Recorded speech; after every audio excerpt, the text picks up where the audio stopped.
Yeah, obviously, got Tampa Bay coming in here. We're really looking forward to this opportunity. Another really good defense, really good scheme. Obviously, they got great players over there as well. So, really looking forward to it. Baker talked about you this week being pretty close. You guys go back to the draft, then your teammates. Just kind of what's that relationship been like going back to the draft? Yeah, going back to the draft and really, I think that year in Carolina that we spent together, that was a special year, just being able to spend it with Bake and that entire quarterback room that we had. It was fun to be able to get to know him and Emily and his entire family. What's the quality that he has that you admire most? I think his resilience, I think, is the biggest piece. Obviously, he's got, all the talent in the world, the intangibles that you need as a quarterback. But he's resilient, and he's a good dude. You mentioned resilience. Both you guys were kind of similar places in your career when you were together in Carolina.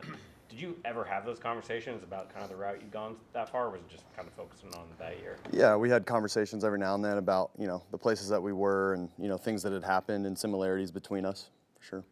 Sam, you talked about needing to be your authentic self as a leader with this team. Baker's his self in a completely different way to you with his fieriness. What's that like, kind of seeing that up close and kind of seeing that put to use the way he does it?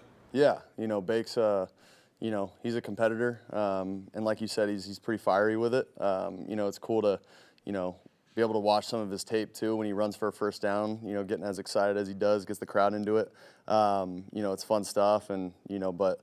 I've always, loved that part of Baker's game, just the way that, he plays with so much energy, and you can see, the passion that he has for the game by the way that he plays. He has this tendency to kind of hold grudges against some of the teams that passed up on him or let him go. You don't seem to have those. You seem a little bit more zen. Was it always that way for you, or did you learn that along the way? No, that's... I feel like that's all interpretation, right?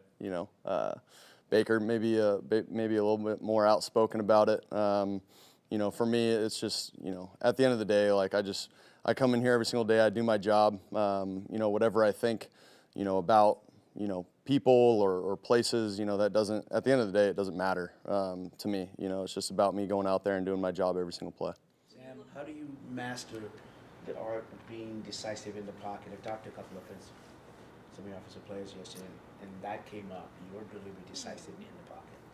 Yeah, I think at the end of the day, it's understanding, my reads, my progressions, understanding what the defense is trying to do to us, what, the protection is, what the, flaws are in the protection, and just understanding that. And I think when you put all that together with the route combinations that we have, it's, understanding kind of where the flaws are, in the concept or in the protection itself. And I think once you understand that as a quarterback, you can kind of go from there.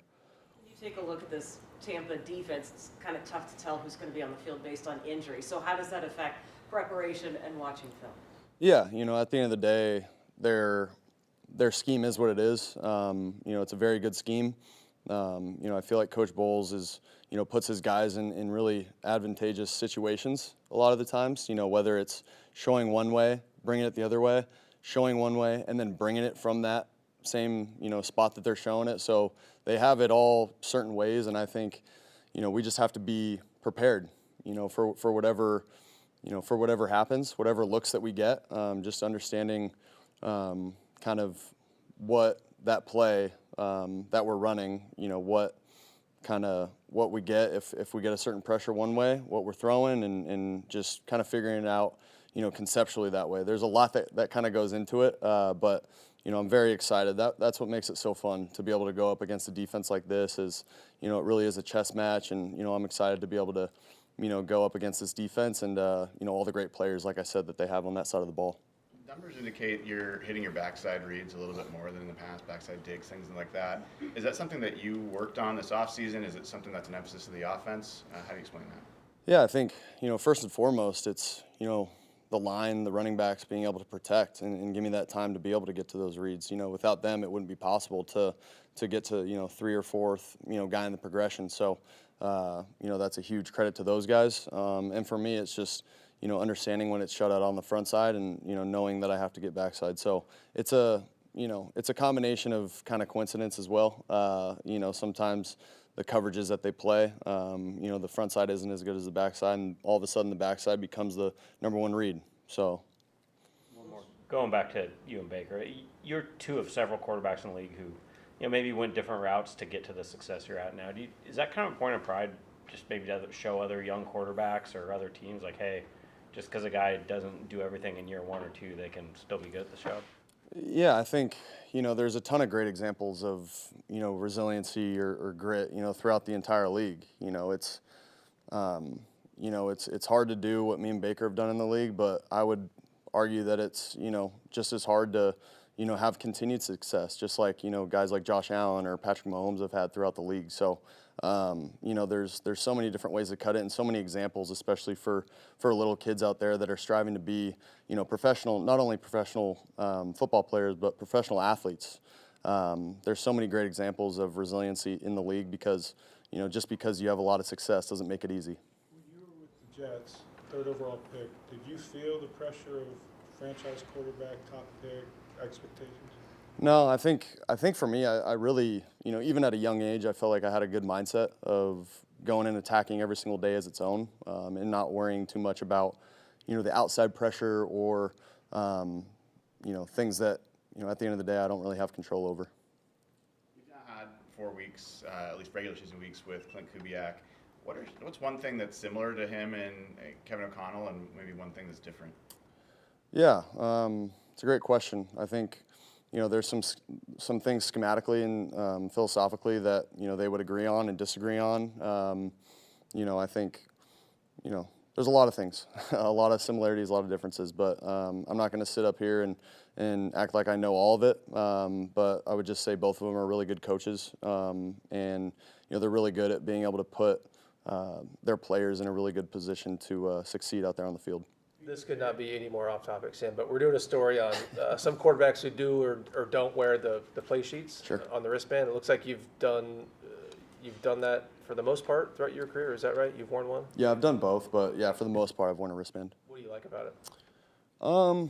You know, I think you know, for me, it's really just getting the play in. You know, I think that's the biggest thing. Instead of the coach having to say a big long play call, he can sit up there and say a number and a hash, and then it's just up to me to be able to get the play in and out, and we have more time on the play clock. That's really it for me. Is there any downside to doing it? No, I think it's just sometimes when you call, you know, when you have a wristband, you really got to study the plays, and so that when you're reading it, you're not trying to understand the play, and you're not trying to understand it in your head where guys are, because you already can visualize it and see it. I think that's the biggest thing, and that's, you know, that's a mistake that I made early in my career too. You know, I wouldn't spend nearly, you know, as much time really like reading it and memorizing it as I should have. And I think, you know, over these last few years, just really like, you know, so that when I'm reading it on game day, it's, you know, it's already going through my head. Okay, like this is the wristband, this is what we're doing, and this is my read. Rather than like trying to visualize it as I'm saying it. I don't know if that makes sense, but. Yeah. I've never actually seen one up close, but it looks from afar like it's like 4-point font. Does it ever get hard to read? Like does something ever get on it or like get scuffed up or anything, or it makes it hard to read? Yeah, but again, that's you know, to kind of the point I just made is like if you have it dialed in and you have it memorized, then, you know, if it is scuffed up or there's some sweat that drips on it, like it's not going to get in the way of reading the play call to the guys. Vita Vea, what's the challenge you present to your front? You know, I think that's a better question for the offensive line, but I can just tell you off the tape, he's very strong, he's explosive. For a guy his size, he moves incredibly well. So we always, you know, whenever you go up against a guy like Vita Vea, you know, you always got your hands full with him. Mike McDonald talked about the weekend kind of being a good chance to take a break and kind of self-scout a little bit and stuff like that. From your standpoint, looking back on the first 4 games and having some time to look at that, just kind of what's your assessment of where you guys are offensively? Yeah, no, it was good to get a break for sure. You know, I think for us, like we just got to continue to put the work in every single day and continue to, you know, as an offense, just look at ourselves and see what can we do better. I think I said it to you guys after the game, but if we do that and we focus on the little details of how can we get better, and, you know, whether that's targeting in the run game, whether that's pass protection, whether that's, me, getting off of my first read, kind of what I talked about before, and getting backside. Like, there's so many little things that we can get better, and I can get better at. And so I think if everyone just kind of takes that approach, we'll just continue to grow as an offense. With the targeting in the run game, how much of that is you versus Jalen, or even just, I guess, what the call is? Yeah, we just got to continue to look at it and work on it. See all the different looks that the defense can present and roll from there. Stuff like if they change the front or something, or move the safeties, a lot of, you know what I mean? Yeah, for sure. There's a lot of variables that can go into it. I think at the end of the day, like, as long as everybody's on the same page, that's all that matters. And we'll go from there. What does it say You about talked about how good Jaxon has been, how good he is. Is there something that he does in meeting rooms or in the locker room that we don't see that goes into the success that he's seeing? Yeah, I think there's a lot of things. I mean, that could be said about everybody that people do outside of the building that people don't necessarily see. I feel like Jax is always just on top of his body, making sure that his body's right, because it doesn't necessarily look like that, but on Sundays or on Thursday night, but guys get pretty banged up, and the way that he's been able to respond, and not only respond on Sundays, but be able to practice, and especially for me as a first year here working with Jax, like, for him to be able to practice and put that work in on the field, on Wednesday, Thursday, Friday, that's so crucial to our timing. And so I just credit him and a lot of the guys in that locker room for being able to get ready for practice.